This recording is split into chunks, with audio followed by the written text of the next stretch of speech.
2026 జనవరి 3, 4, 5 తేదీల్లో గుంటూరులో ఆంధ్ర సారస్వత పరిషత్ ఆధ్వర్యంలో జరిగే 3వ ప్రపంచ తెలుగు మహాసభలను జయప్రదం చేయండి. రండి, తెలుగువాడి ఘనతను, తెలుగు భాష గొప్పతనాన్ని ప్రపంచానికి చాటి చెబుదాం. 3వ ప్రపంచ తెలుగు మహాసభలను నెంబర్ 1 ఓటీటీలో ఉచితంగా వీక్షించండి. నెంబర్ 1 ఓటీటీకి ఎటువంటి చందా చెల్లించకుండా నెంబర్ 1 ఓటీటీను ప్లేస్టోర్ లేదా యాప్ స్టోర్ నుంచి మీరు డౌన్లోడ్ చేసుకుని మా ప్రసారాలు ఉచితంగా వీక్షించవచ్చు. ప్రకటనల కొరకు సంప్రదించాల్సిన ఫోన్ నెంబర్ 7893935555. నమస్తే. సామాన్యుడి చేతిలో సామాజిక అస్త్రం నెంబర్ 1 న్యూస్కి స్వాగతం. నేను రవీంద్ర.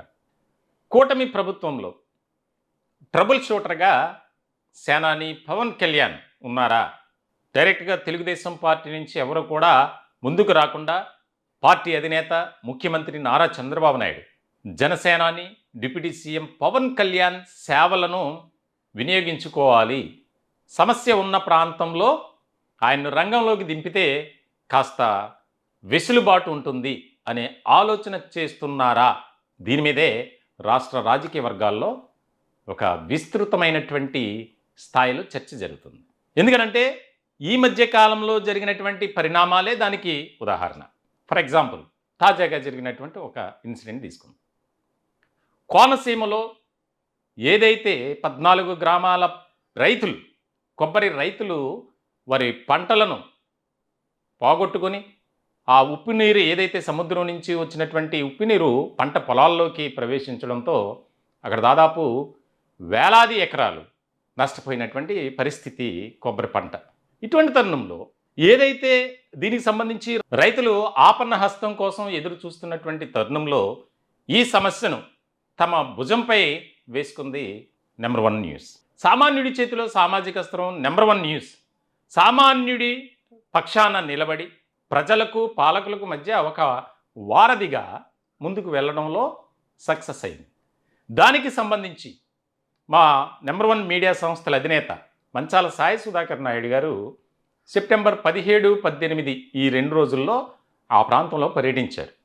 పర్యటించినటువంటి తదుపరి దాన్ని లైవ్ ప్రసారాలు ఇవ్వటం, దానికి సంబంధించి స్పెషల్ వీడియోస్ చేయటం, రైతుల ఆవేదన, వారి బాధను అర్థం చేసుకున్నటువంటి మా ఛానల్ ప్రజల ముందుకు ఈ విషయాన్ని తీసుకెళ్ళింది, సమాజం దృష్టికి తీసుకెళ్ళింది. అట్ ద సేమ్ టైం అధికారుల దృష్టికి కూడా తీసుకెళ్ళాం. వెంటనే దాన్ని స్పందించారు. అది ఒక శుభ పరిణామమే. అయితే ఆ ప్రాంతంలో పర్యటించినటువంటి అధికారులు కానీ ఇతర రాజకీయ నాయకులు కానీ తమ లబ్ధి కోసం మా వల్ల ఇదంతా జరిగిందని చెప్పుకునేటువంటి ప్రయత్నం చేశారు. కానీ అక్కడ ఉన్నటువంటి స్థానికులకు, రైతులకు పరిస్థితి అంతా తెలుసు.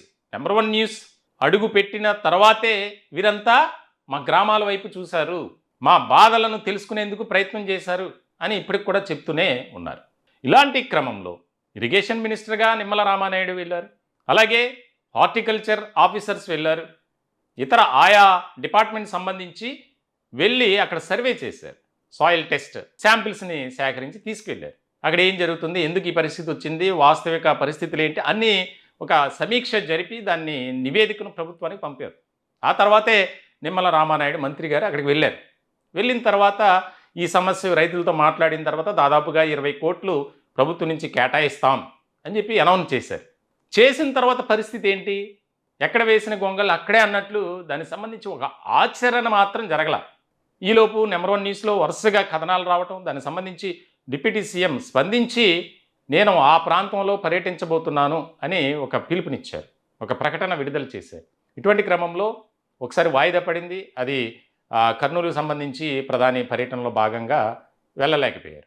తాజాగా జరిగినటువంటి పర్యటనలో ఆయన ఎక్కడా కూడా మేము యాక్షన్ ప్లాన్తో ఉన్నాం, చేస్తాం, 45 డేస్ మాకు సమయం ఇవ్వండి, దీనికి సంబంధించి మేము పూర్తి స్థాయిలో ముఖ్యమంత్రి గారితో మాట్లాడి సంబంధిత అధికారులతో మాట్లాడి చర్చించి వాట్ ఈజ్ వాట్ అనేది మొత్తం తెలుసుకొని శాశ్వత పరిష్కారం ఏదైతే ఉందో దానికోసం మేము ఒక రిపోర్ట్ అనేది తయారు చేసి ఒక ప్రక్షాళన దానికి మేము ఆ దిశగా ముందుకు వెళ్తాం అన్నారు. ఓకే, అక్కడి వరకు బాగానే ఉంది.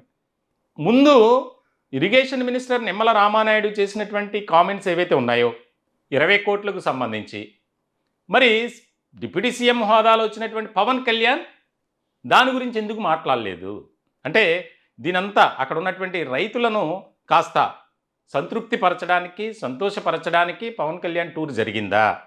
వాస్తవానికి ఏ కార్యక్రమానికి వెళ్ళినా ఆయన వెంటనే అక్కడ ఒక ప్రకటన చేస్తారు, ఆర్థిక సహాయం కానీ లేకపోతే అదని. ఇక్కడ కూడా తప్పుగా ఏం మాట్లాడలేదు ఆయన. అయితే ఏదైతే ఈ ఇష్యూ జరిగిన తర్వాత ప్రభుత్వంలో కీలక మంత్రిగా ఉన్నటువంటి నిమ్మల రామానాయుడు ప్రకటన తర్వాత కాస్త గందరగోళ పరిస్థితులు ఏర్పడ్డాయి కూటమిలో. ఆయన మరి ముఖ్యమంత్రి నారా చంద్రబాబు నాయుడు అనుమతులు లేకుండానే ఆ యొక్క ఆర్థిక సహాయం గురించి ఆ పనుల గురించి దానికోసం ఇంత నిధులు కేటాయిస్తాం అని ప్రకటించారా, లేదా ఈయన వ్యక్తిగతంగానా ఆయన పర్మిషన్ లేకుండా మాట్లాడారా అనేది ఒక చర్చ జరిగింది.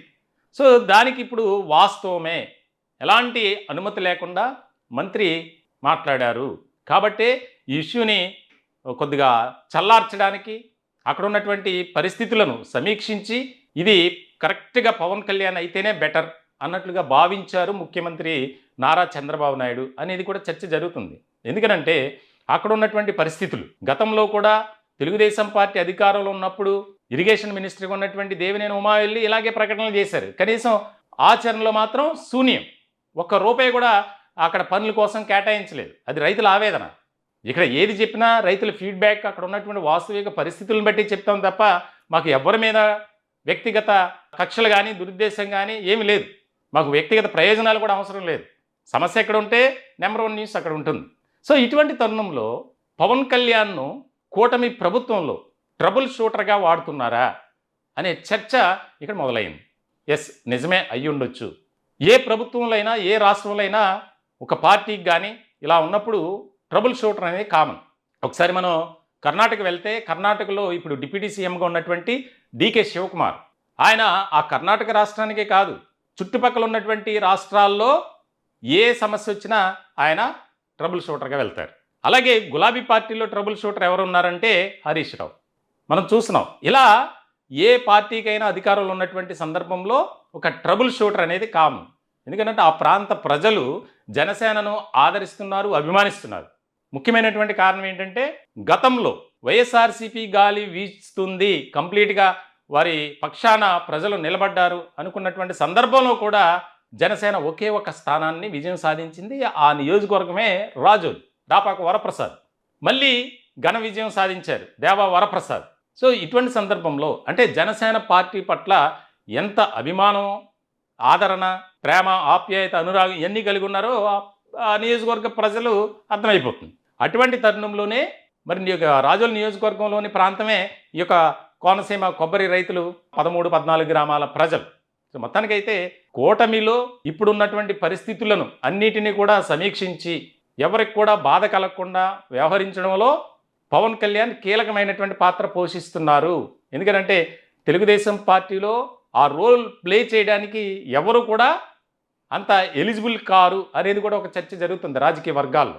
మొత్తానికైతే చూడాలి. మరి మేము కూడా కోరుకుంటున్నాం సామాన్యుడి చేతిలో సామాజిక స్వరం నెంబర్ 1 న్యూస్ తరపున ఆ ప్రాంత కొబ్బరి రైతుల సమస్యలను శాశ్వత పరిష్కారం చేసేందుకు నేనున్నాను, మీకు 45 రోజులు నాకు సమయం ఇవ్వండి అని డిప్యూటీ సీఎం హోదాలో పవన్ కళ్యాణ్ ప్రకటన చేశారు. కాబట్టి అది ఖచ్చితంగా అమలు చేసి తీరాలి.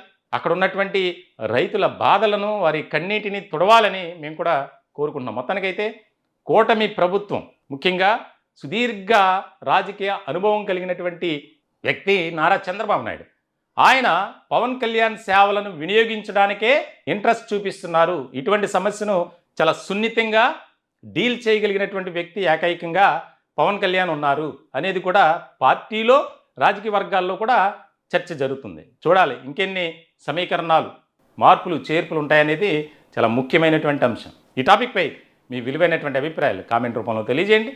దయచేసి మా ఛానల్ని సబ్స్క్రైబ్ చేసుకోండి. Thank you.